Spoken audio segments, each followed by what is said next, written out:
Hola, muy buenas tardes a todos, mucho gusto, mi nombre es Julia Espinosa. Hoy voy a exponerles mi reseña de la obra que escogí del escritor mexicano Mariano Azuela y su obra Los de Abajo. Bueno, esta novela que escogí la leí en la biblioteca virtual, el libro total, donde van a poder disfrutar de una novela de 262 páginas, viene dividida en 3 partes de diversos capítulos y aparte también está la opción de escuchar a Carmen Rosa Franco, a la misma vez pues de que tú puedas hacer la lectura. Bueno, la obra empieza en un momento histórico muy importante para México y más que una revolución mexicana, siento que es una circunstancia social en donde se presentaba la división de dos capas sociales que se encontraban los que estaban arriba y los que estaban abajo, ¿no? Empezamos con un primer capítulo donde Demetrio Macías se ve amenazado por el cacique Don Mónico, donde es acechado por los federales para quemar su hogar. De ahí parte a la cima, a las montañas con un grupo de personajes, de amigos que creen en él, que confían en él y que le son fieles, para de alguna manera saciar un poco esa venganza que tiene contra esa cúpula que se encuentra arriba. Por eso marca tanto en que ellos conocen el lugar y que van a la cima, van hacia arriba para poder derrotar a los que se encuentran abajo, ¿no?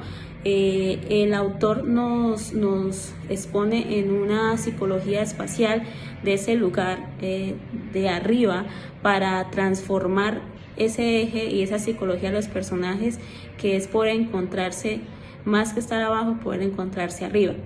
En ese momento hay un primer encuentro con los federales. Bueno, y en ese momento hay un primer enfrentamiento, ¿no? En el primer enfrentamiento, ellos a encontrarse arriba van a salir victoriosos. Pero en ese enfrentamiento también Demetrio Macías es herido y ahí en ese momento llega un personaje crucial y muy importante que es Luis Cervantes. Luis Cervantes es un estudiante de medicina que no solo logra salvarlo, de alguna manera curarlo, sino también gana su confianza y la de toda la tropa. Bueno, Luis Cervantes lleva más allá de su idea el concepto de la revolución, donde muy asertivamente en su discurso logra decirle a Demetrio pues de que incursione en esta idea no solamente para que salga victorioso, sino que también para que su idea heroica pues llegue a trascender. Bueno, Demetrio logra exponerle como un poco esa concepción de la revolución a su tropa y de ahí estos logran irse hacia el norte, donde se encontraba el general que era uno de los subalternos de Pancho Villa, y logran tener otros enfrentamientos que también logran sentirse victoriosos. Bueno, acá hay algo muy importante y es que esta novela está dividida en 3 partes, ¿no? Empieza primero el ascenso de Demetrio y su tropa. La segunda parte es más como esta parte que les estaba exponiendo. La segunda parte es más como la estadía del poder, ¿no? Acá empieza un poco a distorsionarse la idea, más como lector, de lo que significa la revolución para Demetrio y para su tropa. Bueno, y se tergiversa un poco esa idea, esa concepción, y empieza a distorsionarse porque realmente los personajes como Demetrio y la tropa no entienden el horizonte al que conlleva la revolución. Por eso se ven subjugados a otras cosas mucho más banales, ¿no? Como es el hallazgo con las prostitutas, el despilfarre, el alcohol, las peleas entre ellos mismos, ¿no? Hay un declive también. Hay una cosa que quisiera leerles, que para mí es muy importante, es uno de los personajes que logran también impactar mucho al lector y a entender un poco como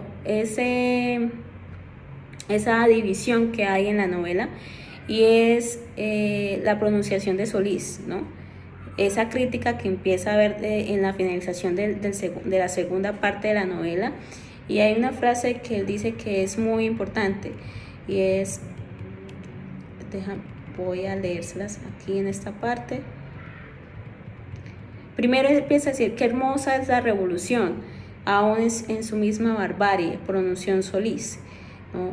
Y también dice qué chasco, amigo mío, si los que venimos a ofrecer todo nuestro entusiasmo, nuestra misma vida por derribar un miserable asesino, resultásemos los obreros de un enorme pedestal donde pudieran levantar 100 o 200.000 monstruos de la misma especie, pueblos sin ideales, pueblos de tiranos, lástima de sangre, ¿no? Y esto es muy importante, esta frase, porque siento que la comunicación en la solución de problemas y conflictos que se basan dentro de la novela es la muerte y es la guerra. Es la guerra, no hay un horizonte de paz, y realmente esa es la comunicación que hay dentro del discurso de los personajes. Y también es como ese enfrentamiento de esa concepción de los que se encuentran arriba. Empieza de nuevo como esa crítica y esa metáfora del mismo título, que se encuentran abajo, que quieren que se encuentren abajo, pero ahora los nuevos de arriba tienen los mismos comportamientos de los que ahora van a ser de abajo, ¿no? Es como una crítica constructiva que nos hace el mismo autor. Bueno, y ya empieza la tercera parte de la obra, que es más como ese declive de la revolución, ¿sí?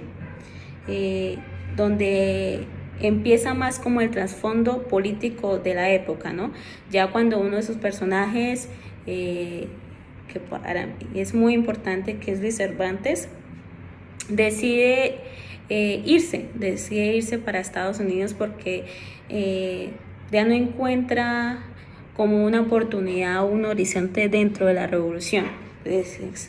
Sabe que está perdida, ¿no? Dentro de sus mismos amigos, de sus misma gente de la tropa, se han matado, han perdido, porque Pancho Villa, que lo veían como un dios, como si fuese lo más poderoso para ellos, su héroe, pues pierde la batalla, y de alguna manera entonces estos logran volver al mismo momento donde empezó la obra, y se dan cuenta que ahora ya no se encuentran situados arriba, sino que ya se encuentran situados en la parte de abajo nuevamente, ¿no? Y ahí pues finalmente concluye con la muerte de los seguidores de Demetrio, y también la muerte de él mismo, ¿no? En esa parte, porque cuando querían volver, cuando realmente se dan cuenta que no pueden parar, ¿no? Lo que decía Solís, dice: amigo mío, hay hechos y hay hombres que no son sino pura hiel, ¿no? Dice, luego no le queda más, no se convierte usted en un bandido igual a ellos, o desaparece de la escena, escondiéndose tras las murallas del egoísmo impenetrable. La revolución es el huracán, y el hombre que se entrega a ella no es ya el hombre, es la miserable hoja seca arrebatada por el vendaval.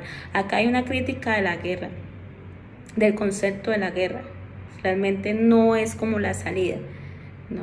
Y cuando finalmente en la parte que Demetrio vuelve donde su esposa, y esta de alguna manera es un oráculo y le dice que este va a ser su final, que por favor no vuelva ahí, hay como si hiciese una eutanasia asistida, o como ese sentimiento del héroe de que su final va a ser fatal, ¿no? Y eso realmente pasa al final. Bueno, creo que esta es una novela que el lenguaje es muy enriquecedor. Hay dos tipos de lenguajes, que un lenguaje mucho más natural, más barroco, y hay un lenguaje más coloquial. Y ese lenguaje coloquial es más dentro de los discursos, dentro de los mismos personajes, ¿no? Es más cuando entre ellos dialogan. También hay un trasfondo político muy importante, y como decía en la primera parte, más que la revolución mexicana, siento que es la ¿no? Como el contexto, los personajes realmente pelean, empiezan a poner dentro del contexto la revolución, sin entender que hacen parte de la historia, ¿no? Y aparte hay una cosa muy bonita que quería decir finalmente, y es que hay una metáfora muy importante que imparte desde el título de la obra, ¿no? Para mí los de abajo representan muchas cosas. Primero, esa imposición que, como te digo, que quién hace parte de los que están arriba y los que están abajo. Ahora, quiénes van a ser los que van a estar arriba y los que van a estar abajo. Tercero, que siempre los de abajo van a ser los que siempre van a sufrir, ¿no? Los pobres, los de clase baja, los que siempre van a poner a los muertos, ¿no? Y el poder.